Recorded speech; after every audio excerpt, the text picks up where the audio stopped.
Bonjour de Gaza. Aujourd'hui, nous sommes le 30 septembre 2018.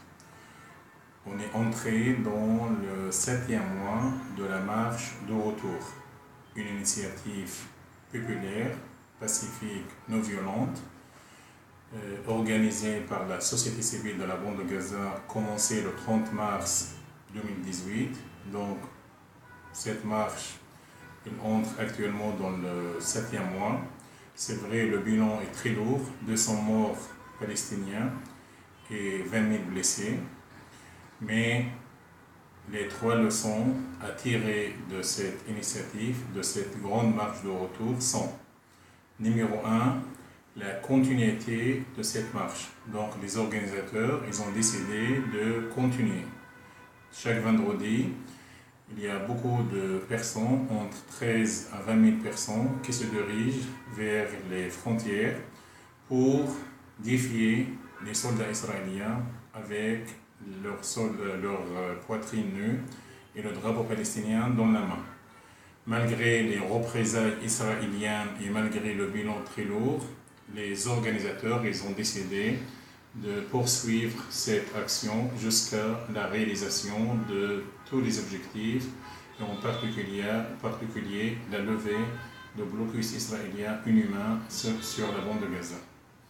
Deuxième leçon, c'est le refus de la récupération et le refus de l'exploitation et de la manipulation de la part des partis politiques et de la part des factions palestiniennes. Donc, la société civile, les organisateurs sont en train de poursuivre les actions. Ils n'ont pas donné donc l'occasion à des partis politiques, à des factions de manipuler cette marche. Et c'est pour cela que cette marche entre actuellement dans son 7e mois. Troisième leçon, c'est que cette marche, elle est toujours non violente, elle est toujours populaire, elle est toujours pacifique. Si on va voir les pertes humaines, c'est vrai, côté palestinien, on a dit 200 morts, côté israélien, seulement 1 soldat israélien mort et 3 soldats israéliens blessés.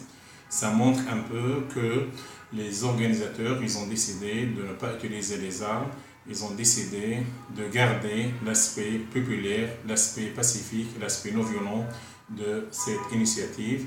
Et donc, je pense que cette initiative va se poursuivre jusqu'à la réalisation de tous ces objectifs avec la mobilisation de la société civile dans la bande de Gaza. Hommes, femmes, jeunes se dirigent tous les vendredis vers la frontière, vers la zone tampon pour dire non à l'occupation, pour dire non à l'injustice, pour dire non au blocus israélien inhumain. La lutte continue, vive la solidarité. Gaza existe, persiste et garde toujours espoir. Merci beaucoup. Amitié de Gaza la vie, Ziad Bidouk, 30 septembre 2018. Merci beaucoup.